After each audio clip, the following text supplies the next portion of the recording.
to this week's Money Metals podcast, helping gold and silver investors during these turbulent times. Now, this week's market wrap with commentary and analysis from Money Metals Exchange, the company named Best Overall Precious Metals Dealer by Investopedia.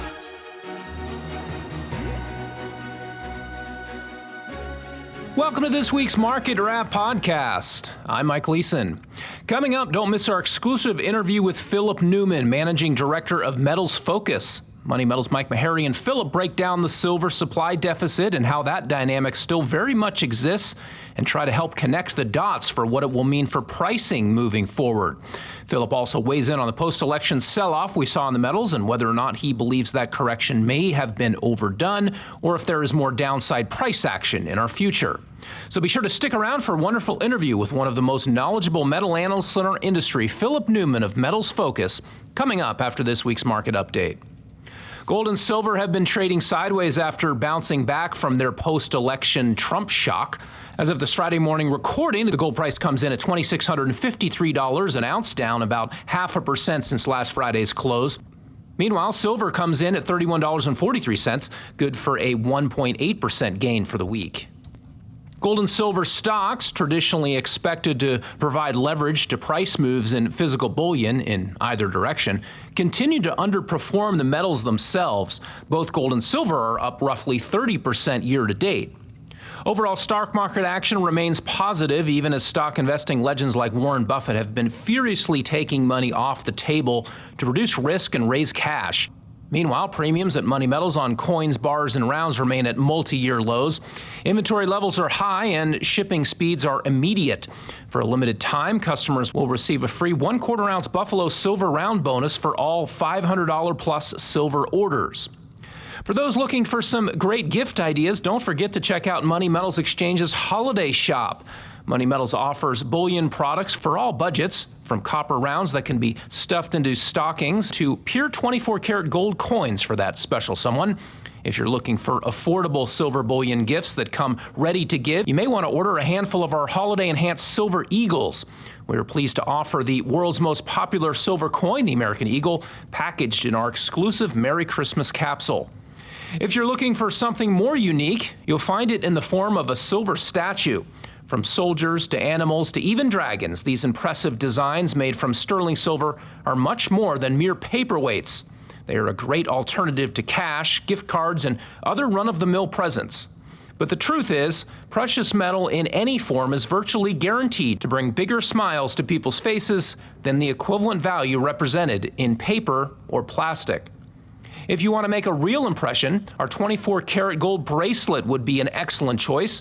This stunning 1-ounce pure gold bracelet features a hammered finish and designer look. But unlike the price you would pay at a local jewelry store for a similar item, our 1-ounce gold bracelet costs hundreds, if not thousands, less.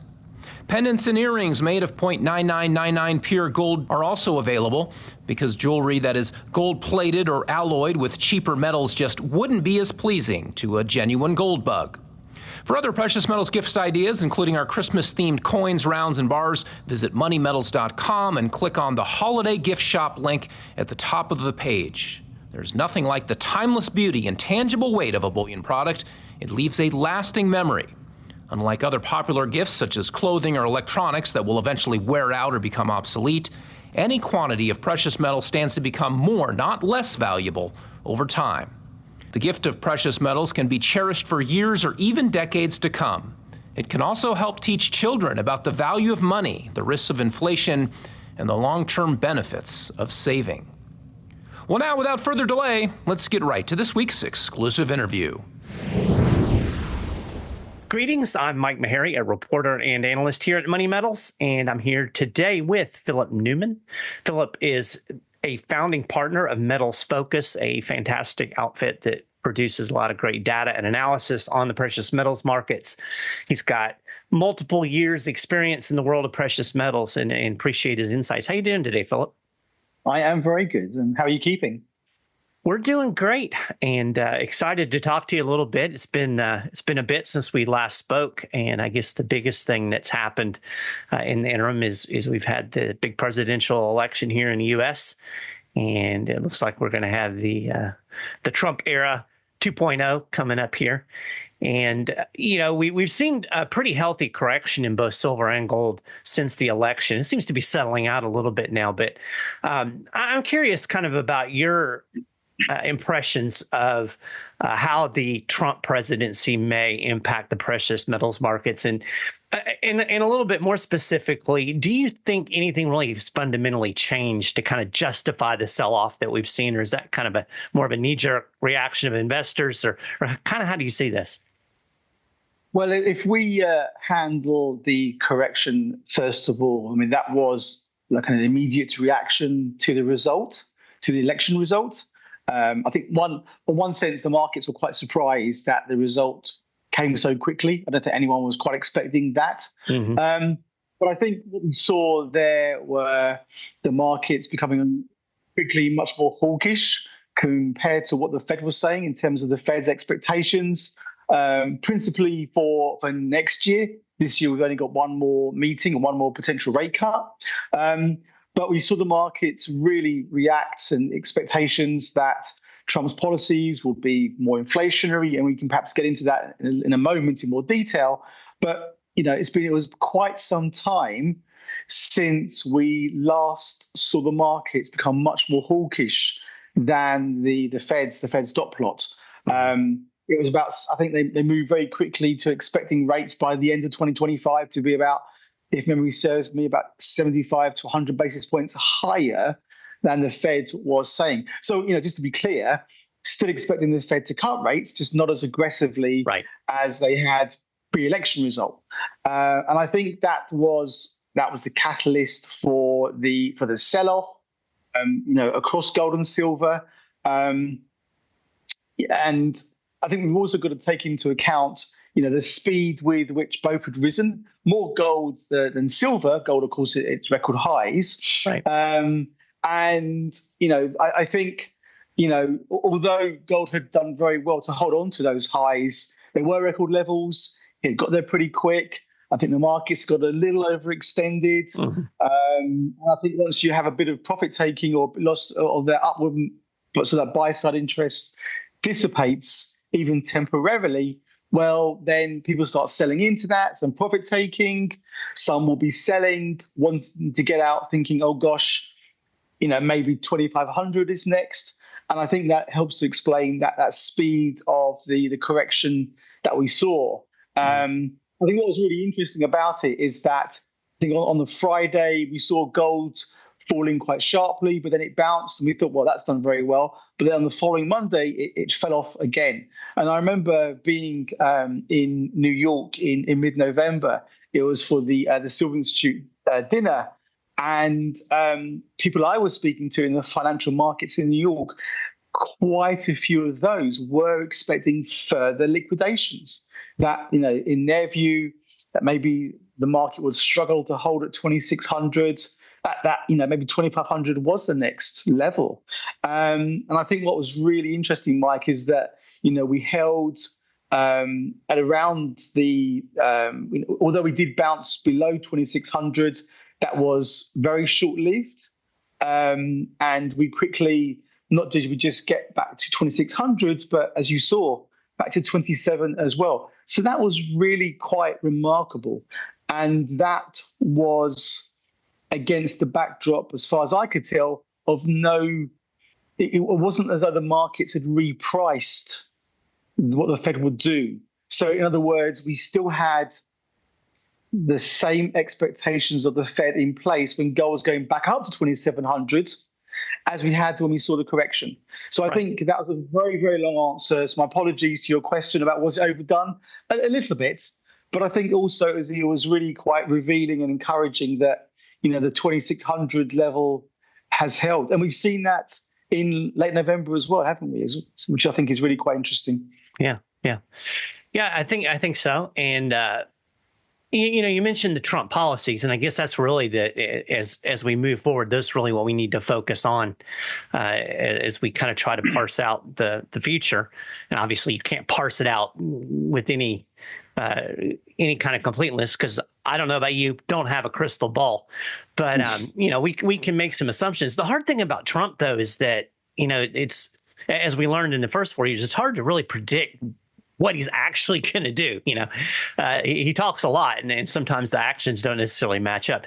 You mentioned that we might see some more inflationary policies coming out of this administration. Can you give an idea of what you think those are, maybe a little bit more specific? I'm assuming probably tariffs is high on the list because that seems to be the thing that's getting a lot of lip service right now. Very much so, yes. I would say it's the tariffs and the deportation policies. Now, again, and I very much agree with you. We've got to actually follow what he does and not necessarily what he says. The only way I disagree slightly with that, or I'm going to look at it slightly differently, is on the tariffs. Because although he has come out and said that, focusing on Mexico, Canada, and China, some of that is saber rattling. It's part of the strategy to maybe get these countries to follow other policies, other America-friendly trade policies. And so maybe he won't follow through with all of those proposed tariffs because he would have had success in other international policies. So I guess that's another way of saying that just because, maybe when I speak to you again in a few months' time, or even if we, crystal ball gaze a year out, and he hasn't followed through on those tariffs, that won't necessarily be a failure. It could just well mean that he's had success, right? Beating these countries over, with that carrot, so with that stick rather of the tariffs, and it achieved its aims elsewhere. But if we take them at face value at the moment, then they would be inflationary. In terms of the deportation policy, well, numbers vary tremendously. Where is he going to draw the line? No one really knows. And so, that could depress growth if you're taking tax earners out of the country, depending again how far he goes with the deportation policy. And again, taking that hit to the labor force could also be, that tightness could also be inflationary as well. So I think going back to that repricing by the markets of Fed policy, I think that was, the markets had nothing else to go on apart from those pronouncements. And that it helps to explain that repricing. And as I said, I think those are two of the most that stand out from that inflationary standpoint, or the potential anyway. Right. What are some other things that you're kind of looking at as we move into 2025 that you see as could be some significant factors that are developing that would impact the precious metals markets, beyond what Trump may or may not do? What are some other things that you're looking at? Sure. I mean, there's quite a few things. I guess the safe haven aspect is still exceptionally important. And I think that had something to do as well with that run up that we saw in late November. And I think although taking a step back, things had quietened down in the Middle East. Not quiet, but quietened down from a risk point of view, from an investor trying to price risk.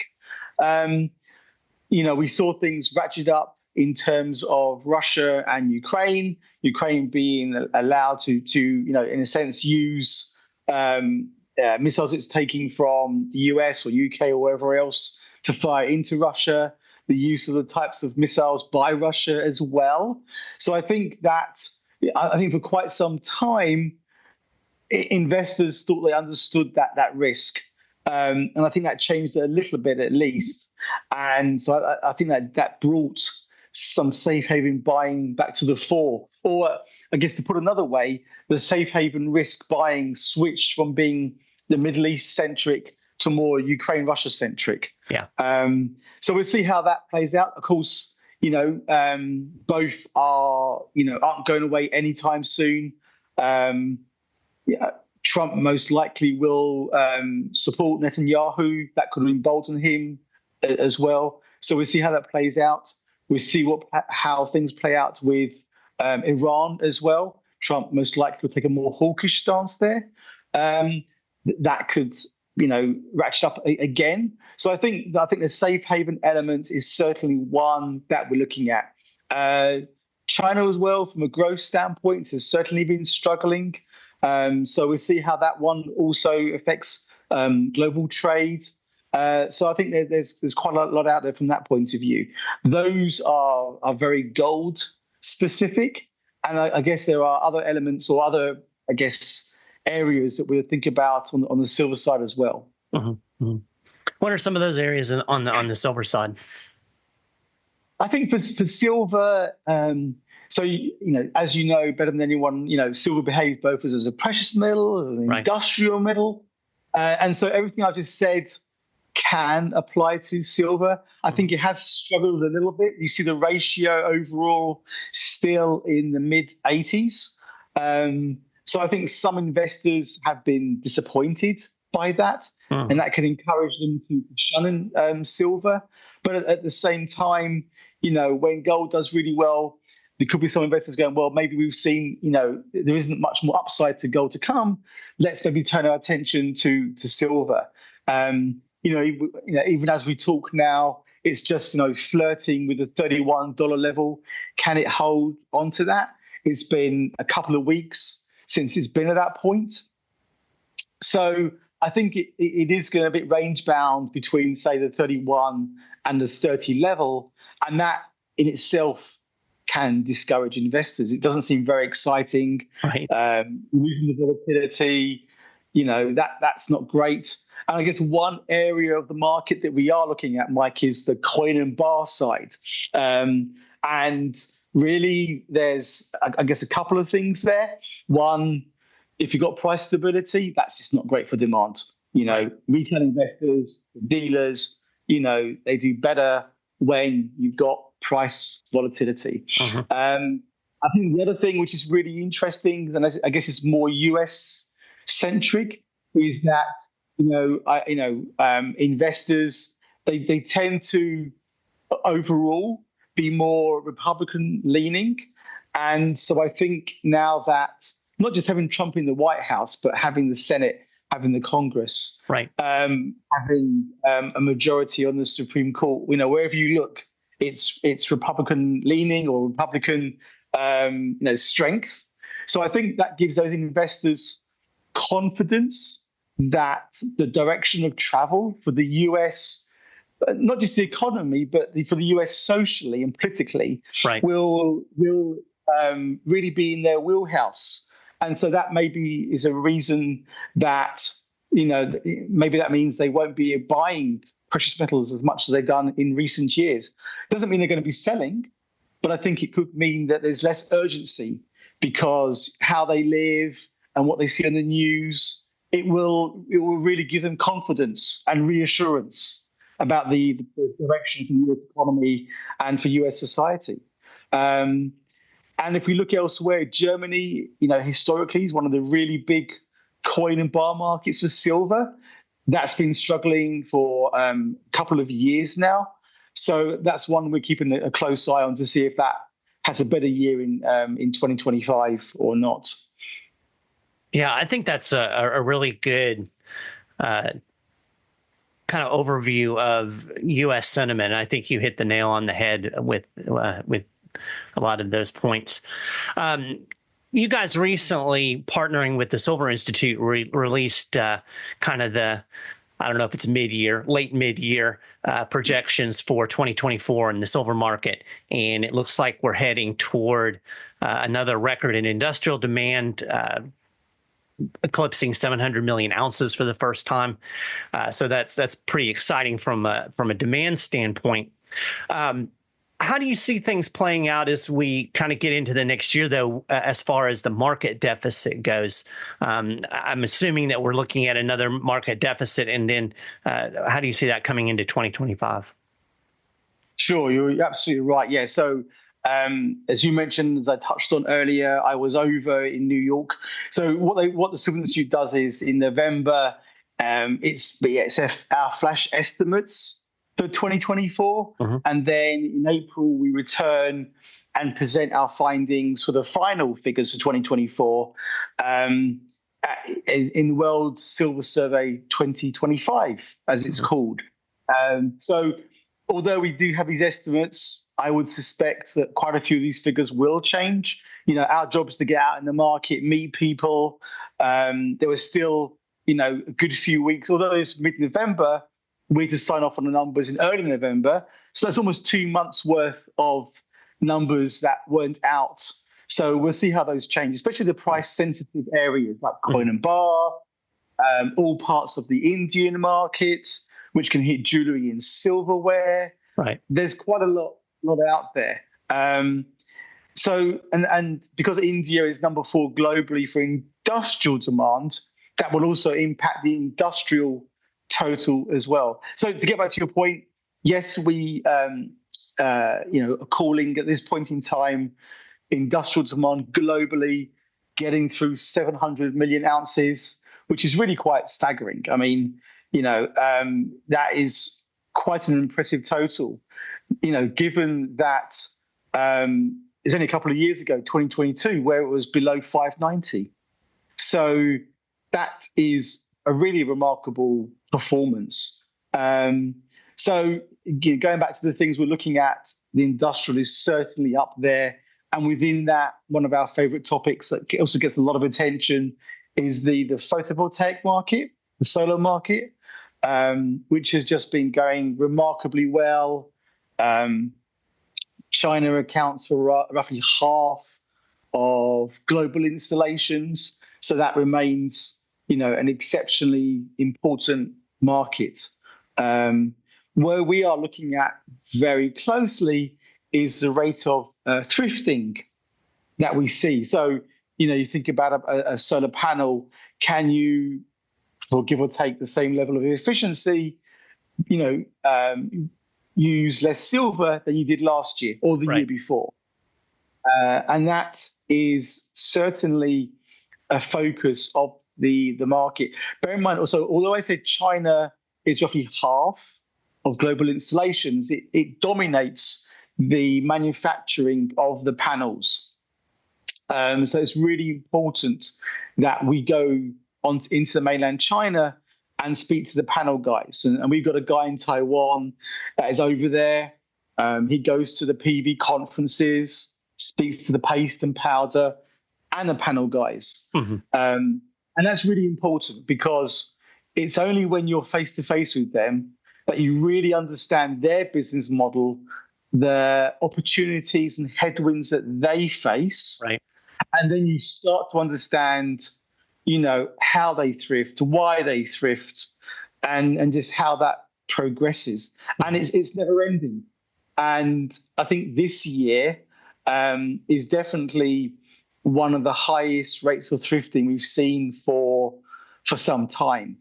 Silver at $30, basically means that more of the let me rephrase that, silver accounts for more of the total panel cost than it did when silver was, say, $25. Right.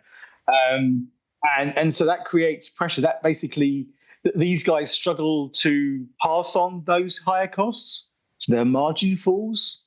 So what do they do to protect their margin? They cut costs. Mm-hmm. And silver is not the only one they target. Don't get me wrong. But silver is certainly part of that strategy. Sure. So that is, it's an ever-present part of the market. Because I'm often asked, Mike, that, people can understand it when silver was $50 and people want to thrift, but silver was, 25 or 28, really? But the industry remembers $50. And, silver is a volatile metal normally. So you want to do everything you can to control your costs. Yeah. Right. And so the thrifting is just part of the market. It's, it varies each year, but I think this year it has been quite aggressive. When people hear market deficit, I think it can create the impression that there's no silver, and obviously they're covering that shortfall. Can you give a little bit of insight into how the market deficit is covered, and maybe a little bit of a sense of, is there enough silver above ground to kind of make up these deficits as we move into the future? Kind of how does that work? Yeah. Well, just to go back a stage, when you asked earlier about what are we looking at for next year, the deficit is certainly one of those things, and that's being driven by the strength of industrial demand. So our latest estimate that when we are up in New York for this year is about 182 million ounces for 2024. So very close to last year's 189. Now they're both down on the record, which was 2022, which was 261 million ounces. But really, I wouldn't use that as a benchmark. These are still very, very significant deficits. Right. At this point in time, we think the deficit would also be quite significant. Maybe not as high as this year, but it could still be quite reasonable.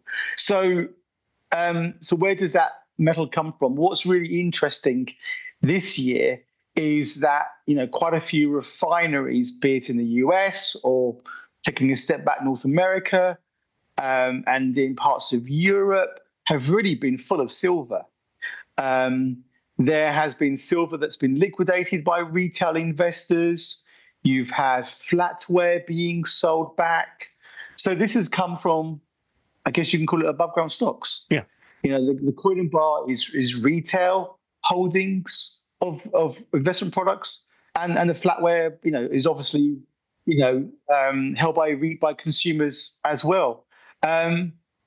So this year's been quite interesting that you have had some of the shortfall of the silver, or the deficit, met by that metal that's been sold back either by consumers or retail investors. Now, I'm not going to say that of that 180 odd million, that's been overwhelmingly no, but I would say it certainly played an important role this year.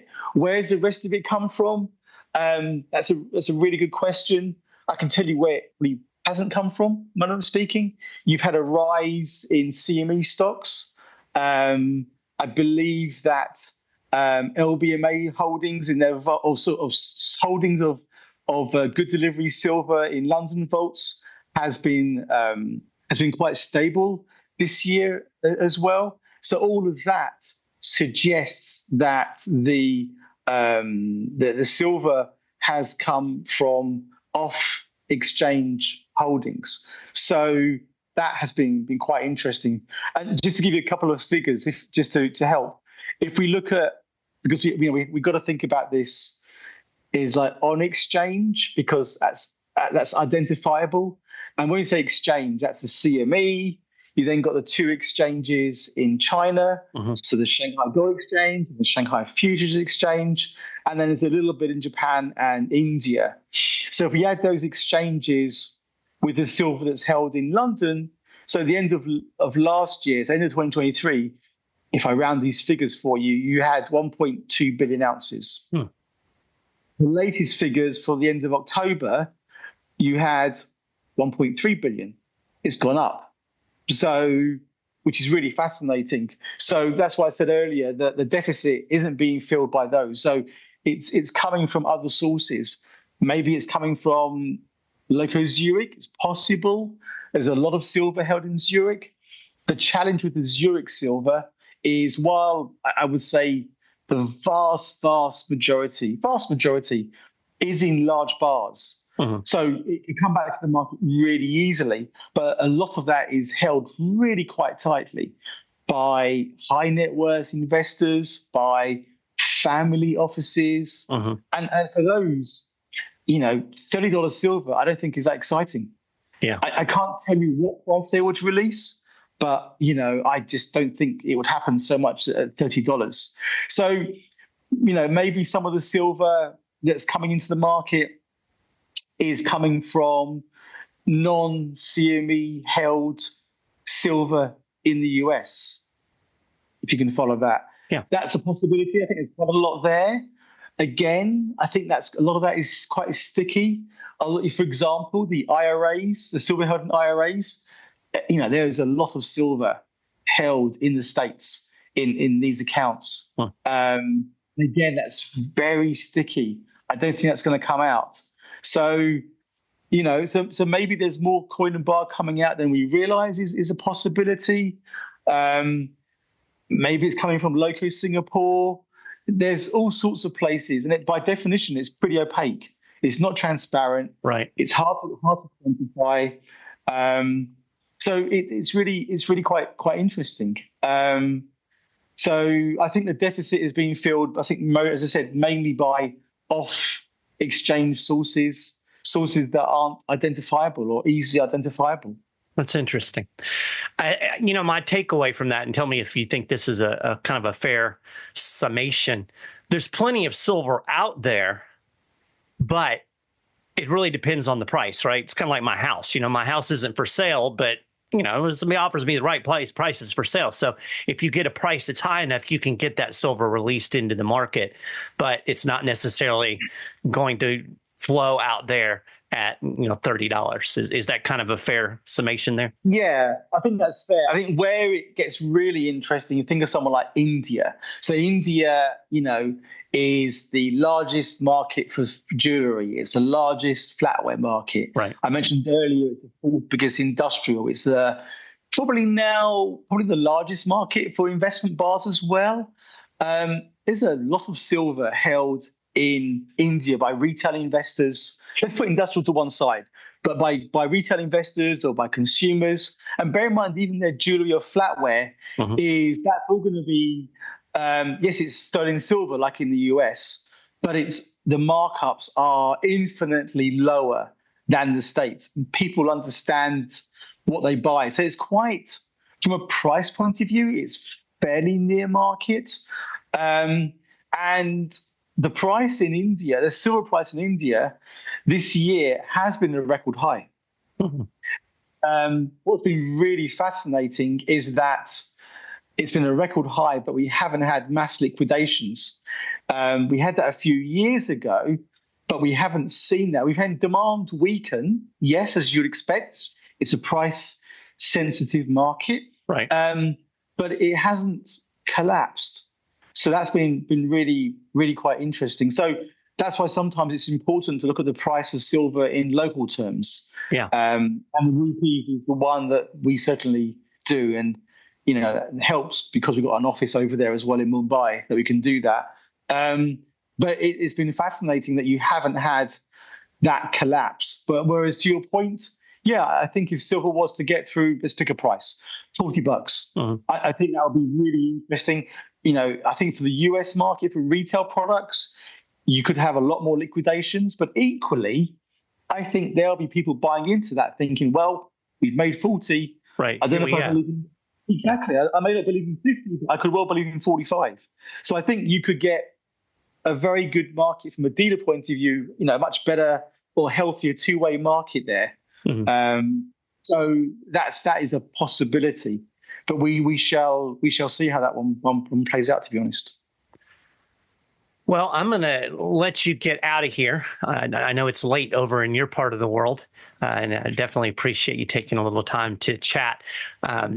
Where can folks go follow the work of Metals Focus? And they should do that because this is where you're going to get this kind of real data-driven, and not just data-driven, but also, as you've alluded to, you've got folks all over the world that are, right there, boots on the ground, so to speak, talking to folks and having your pulse on the precious metals market. So how can people follow what's going on over there at Metals Focus? Sure. Well, head to metalsfocus.com. You'll find our contact details.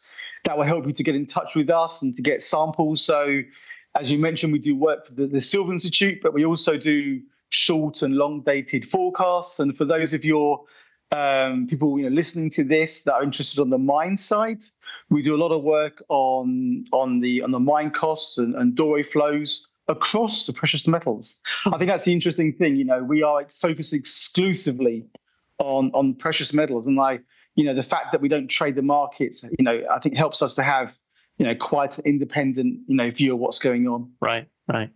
And we use your work a lot. I definitely use it in research and crafting articles, and really appreciate the, it's like you said, it's good, unbiased information. It's not, somebody with an agenda. You guys are just looking at what's out there and crunching it and giving us really good data. So we definitely appreciate it. And I, again, appreciate you taking time out of your day to chat with me and get your insights off the top of your head, so to speak. Well, thank you. Thanks again, and happy holidays to you and to everyone listening. Likewise. Thank you so much again. Well, that will do it for this week. Be sure to check back next Friday for our next weekly Market Wrap podcast. And remember to tune in as well to the Money Metals Midweek Memo hosted by Mike Maharrey. To hear any of our audio programs, just go to moneymetals.com/podcasts or find those on whatever podcast platform you prefer.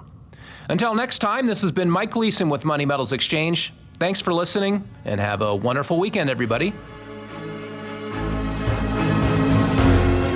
Thank you for joining us for this week's Money Metals podcast. Be sure to come back next week. And don't forget to subscribe to our podcast through iTunes. For answers to all of your questions, or to discreetly and securely buy or sell gold or silver coins, bars, and rounds, call 1-800-800-1865 or visit www.moneymetals.com. Our knowledgeable and no-pressure specialists are standing by to answer your call during business hours, Monday through Saturday. Or you can lock in your order online, 24 hours a day, 7 days a week. Again, visit us at www.moneymetals.com or call 1-800-800-1865.